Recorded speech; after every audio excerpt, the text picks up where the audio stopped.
भ्रष्टाचार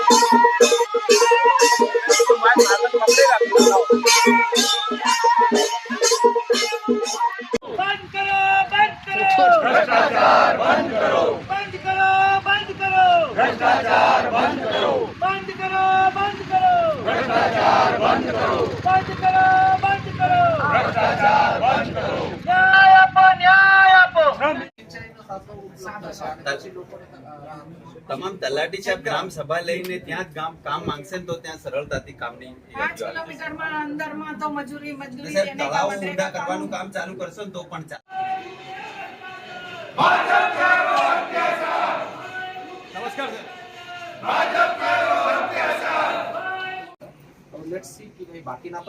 એની સાથે વેલ્ડીના કામો અને ચેક ડેમોના કામો પછી કેટલ શેડના કામો પણ સાથે ચાલે. તલાટી સાહેબ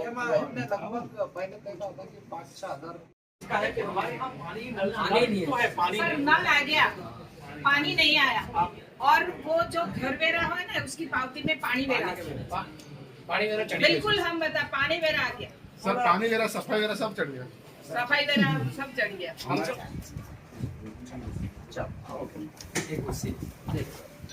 तो बाहर नीचे करा कहां गए रमेश भाई क्या आपने पटावाड़ा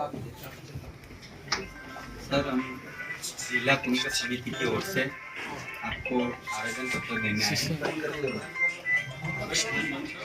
हमारे साथ हमारे राष्ट्रीय अध्यक्ष सेवादल के लालजी देसाई साहब, एक्स MP प्रभाबेन चंद्रिकाबेन बारिया, एक लीड हुई है और पूरी कांग्रेस कमेटी जिले की सब पदाधिकारी आए हैं यहाँ।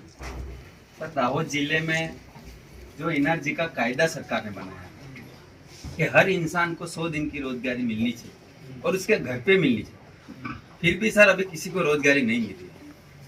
पूरे आधे के आधे गांव अलग अलग शहरों में काम पे जा रहे हैं। वो उनके बच्चों को लेके जाने तो उनके बच्चों की शिक्षा पे भी असर पड़ रहा है। रोजगारी 300 350 तो मिलती है, उतनी कम रोजगारी मिलती है वो तो एक बात है, परंतु सरकार ने जो कायदा बनाया है कि हर इंसान को 100 दिन की रोजगारी मिलनी चाहिए, तो वो सरकार क्यों नहीं दे रही सर? वो एक सवाल है। दूसरा सवाल कि सर जो लोग हैं वो मेन लीडर हैं, वो लोग काम ले लेते हैं और दूसरे को काम नहीं मिलता। जो सामान्य इंसान है वो पैसे देते हैं, अधिकारियों को पैसे देते हैं अपना काम निकलवाने के लिए, क्योंकि ये एनआरजी की फाइल 10 टेबल पे जाती है, हर टेबल पे 500 देते हैं, 15,000 10,000 होते हैं। वो पैसे देने के बाद भी लोगों का काम नहीं हो रहा सर। इसके लिए यहाँ दाहोद जिला की गरीब जनता बाहर गांव अलग अलग 500-1000 किलोमीटर दूर काम करने के लिए जा रही है, तो ये कायदे का अमल क्यों नहीं हो रहा सर? इसके लिए सर आप खास ध्यान दीजिए कि एनआरजी का काम हर इंसान को मिलना चाहिए। केटल सेट सब लोगों के ढोर ढाकर सर बाहर हैं, उनके लिए बांधने की व्यवस्था नहीं है, उनको रहने की व्यवस्था नहीं है।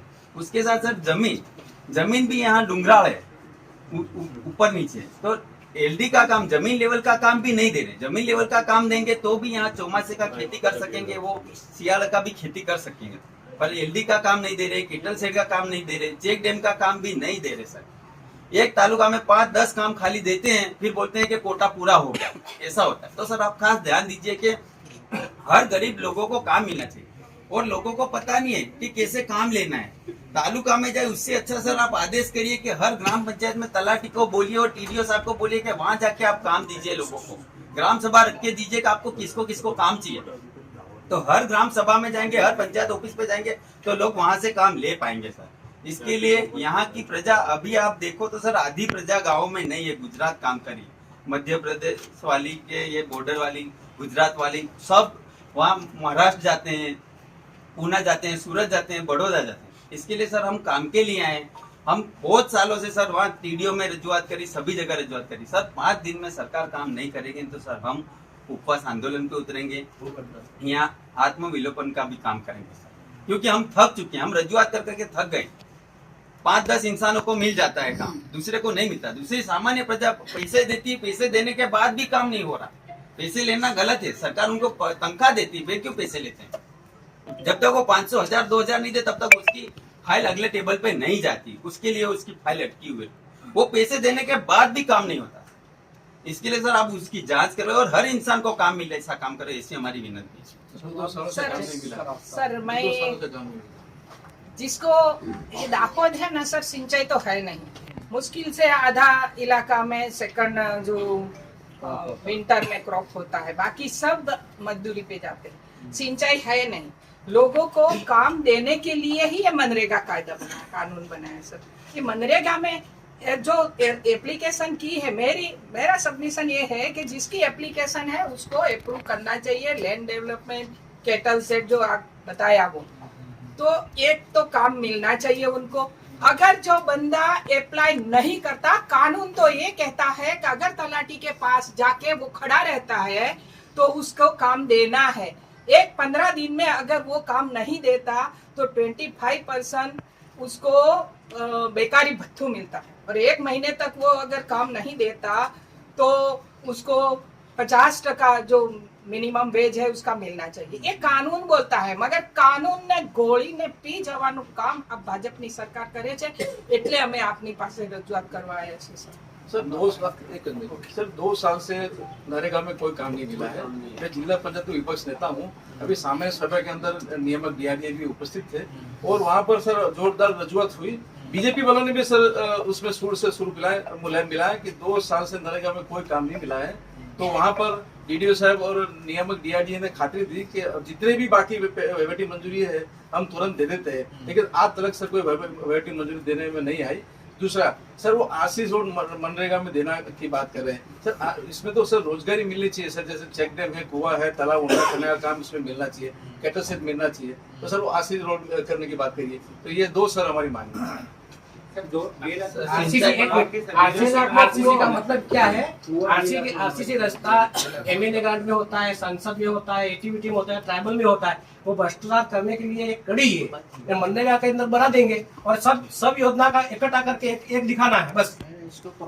सर ऐसा है। सिंचाई का कुआं जो 5 साल 10 साल पहले 6.5 लाख 5.5 लाख रुपए का देते थे, अभी 2 लाख का हो गया। तो 2 लाख में कहाँ कुआं होगा सर?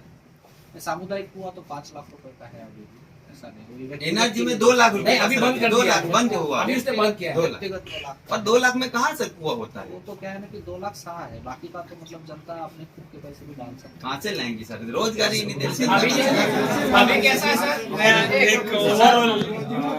सर, अभी कैसा है, जो नए अधिकारी आ रहे हैं, ये अभी डीडीओ साहब है वो बदली होगी, दूसरा आएगा, दूसरा भी उसका घर के नियम लेके आता है, ये कुआं नहीं करने का, सीसी करने का, और दूसरा आएगा नहीं कुआं नहीं करने का, एलडी करने का है। ये हम लोग गरीब लोग की कितनी फाइल तैयार करें? मेरे पास भी करीब 100-200 फाइल करके थक गए हम, फतेहपुरा से हम बोल रहे हैं। फाइल मंजूर होती ही नहीं है। हम 5 दिन में वर्कआउट सब उड़ जाएंगे। 5 दिन के अंदर वो वेटिंग नहीं मिली तो वर्कआउट गए। 31 तारीख आएगी, 31 तारीख के बाद चला जाएगा। આપણે એક સૌથી ખુશીની વાત એ છે કે કોંગ્રેસના બધા કાર્યકર્તાઓ મજબૂતીથી વાતને મૂકી રહ્યા છે। જનતાની આ લડાઈ છે, લડવી પડશે। કલેક્ટર મહોદય, दाहोद डिस्ट्रिक्ट के 53% जो बच्चे हैं वो माल नरिश है। मतलब ये गुजरात के जो 3 डिस्ट्रिक्ट जिसमें सबसे प्रॉब्लम है माल नरिश का, ये उसमें दाहोद आता है। आप उस डिस्ट्रिक्ट के सर्वोत्तम पोस्ट पर बैठे हुए हैं, यहाँ ऐसा क्या करें कि लोग जब बच्चे माल नरिश हैं तो माँ भी माल नरिश होगी, माँ खाएगी और बच्चा भूखा रहेगा, ऐसा तो हो ही नहीं सकता है। तो पूरे गुजरात में जो वर्स्ट डिस्ट्रिक्ट जिसमें माल 53% બાળકો ને પૂરતું પોષણ નથી મળતું, કુપોષણનો ભોગ હોય નહીં। હું તમને મારી પાસે અમારા પાસે ડેટા છે તો એમાં ઓલરેડી હું એનજીઓ ના સર્વે પણ હું આપની પાસે મારી પાસે બીજો એક ફેક્ટ છે, કારણ કે આ મહિલાઓ માટે યોજના તો છે, પોષણ સુધા યોजना પણ શરૂ કરી ટોટલ એમને આપણ માતૃશક્તિ यस कलेक्टर महोदय, પણ आप જાણો છો नहीं, आप जानो છો गुजरात में टोटल 40% माल नरिश है। गुजरात में 40% है, वो गुजरात में अमीर डिस्ट्रिक्ट भी आ जाते हैं। तो कुल मिलाकर जो ट्राइबल बेल्ट है वहां पे 53% तक का जो रेशियो है उसमें दाहोद का 53 है। If you want I can give you evidence with NGO surveys और जो भी डेटा है वो आप मैं ये कह रहा हूँ, जिस डिस्ट्रिक्ट के आधी जनता, आधे बच्चे जो छोटी उम्र वाले वो माल न्यूट्रिशन का भोग है, दैट मीन्स के फैमिली पॉवर्टी में है, दैट मीन्स कि उस परिवार के पास पूरा खाने का नहीं है। और उसी वजह से पूरे गुजरात में, मैं सौराष्ट्र रीजन में काम करता हूं, मुझे पता है सौराष्ट्र रीजन में उत्तर गुजरात में सबसे ज्यादा मजदूर सप्लाई कौन सा जिला करता है? दाहोद जिला। तो क्या ये जिला, यहाँ बच्चे जो पैदा होते हैं वो सिर्फ मजदूर बनने के लिए पैदा होते हैं? क्या गुजरात सरकार का ये डेवलपमेंट का मॉडल है कि एक जिला मजदूर पैदा करेगा, बाकी जिले मजा करेंगे? तो इसके खिलाफ जो है ये लोग हैं, और ये बड़ा दुख का बात है। एक तो ये बात, यहाँ रोजगार की कमी है, आप भी जानते हैं। कुदरत का एक तरीके से बारिश से बाकी नेचुरल कारण भी होगा, पर सरकार की पॉलिसी की वजह से जो भूखमरी है, सरकार की पॉलिसी की वजह से जो यहाँ से मजदूरों को पलायन करना पड़ता है, इसको रोकना पड़ेगा। एक तरफ हम गुजरात मॉडल की बहुत ढोल बजाते हैं, तो गांधी और सरदार का गुजरात मॉडल हो तो ठीक है, जो उसमें स्वावलंबन है, ये स्वावलंबन नहीं है। तो आप दाहोद के बारे में, और यही जिला जो नकली कचेरियों की वजह से भी भोग बना है, उसके जो नकली कचेरी के जो लोग पकड़े गए थे वो सब बेल पर छूट गए हैं। कृपया विनती है कि दाहोद के सबसे पिछड़ा डिस्ट्रिक्ट होने का जो लेबल लगा है उसको हटाने के लिए आप महोदय यहाँ पर है, उसके पर कार्यवाही करें। रोजगार मांग रहे, भीख नहीं। ये मनरेगा तो अधिकार है, और ये मनरेगा में मशीन चल रहे हैं। आप जाके लिमखेड़ा में देखिए, मनरेगा मतलब मशीन बन गया है, मनरेगा में मजदूर नहीं है। तो ये जो भ्रष्टाचार चल रहा है, जब तक भ्रष्टाचार नहीं रुकेगा मजदूरों को मजदूरी नहीं मिलेगा। तो ये मजदूरी मिले, भ्रष्टाचार रुके, लोगों को अधिकार मिले। हम 5 दिन का हमारे जिला अध्यक्ष ने अल्टीमेटम दिया है। मैं खुद भी उनके साथ भूख हड़ताल पे जाना पड़े तो जाने के लिए, आने के लिए मैं तैयार हूँ। हम लोग लोगों की लड़ाई लड़ेंगे अगर सरकार जो है वो काम नहीं करेगी। ये रहा બારિયામાં તો મશીન નહીં ચાલે બરાબર બરાબર। આ છે અમારો બહાર જતી है दाहोद। આ દાહોદનો વિકાસ કેટલી ગાડીઓ છે જુઓ, હોળી પતી ગઈ, આવી રીતે બસોની અંદર પણ કેટલું ટ્રાફિક થી ભરી રહ્યા છે આ લોકો। नहीं सर, हमारे 30 तारीख पहला हमारे जवाब મળવો જોઈએ, તો સાહેબ અમે ભૂખ હડતાલ પર જવાના જ છે। भूख हड़ताल नहीं, आपको भी फोन करी जंक्शन नड़ी योजना में दाहोद में इतना भ्रष्टाचार, कितनी आवेदन पत्र दिए, कितना कागज में लिख के दिया, एक भी जगह पे जलसन नड़ी योजना का पानी आता ही नहीं है। सर ये जेसीबी से जो लोग काम करा पर बाकी लोग को ना बोले, शुरुआत करवा है बंद कर दो, तो एक मेथड हो। जेसीबी से जो लोग काम कराते हैं वो जॉब कार्ड धारकों का फोटो ले लेते हैं, उसका कार्ड ले लेते हैं, उसका मोबाइल नंबर ले लेते हैं, उसका एटीएम भी ले लेते हैं। बाद में पैसा उन्हीं के खाते में आता है, ट्रांसफर कर लेते हैं। ऐसा भी हमें देखा है सर। सब जॉब कार्ड होल्डर एक ही बंदे के अकाउंट में पैसा डालते, ये भी पकड़ा है, इसके बावजूद भी कुछ काम नहीं होता सर। चलिए हम ध्यान देंगे, आपने जो भी सर आप सब टीडीओ को बुला के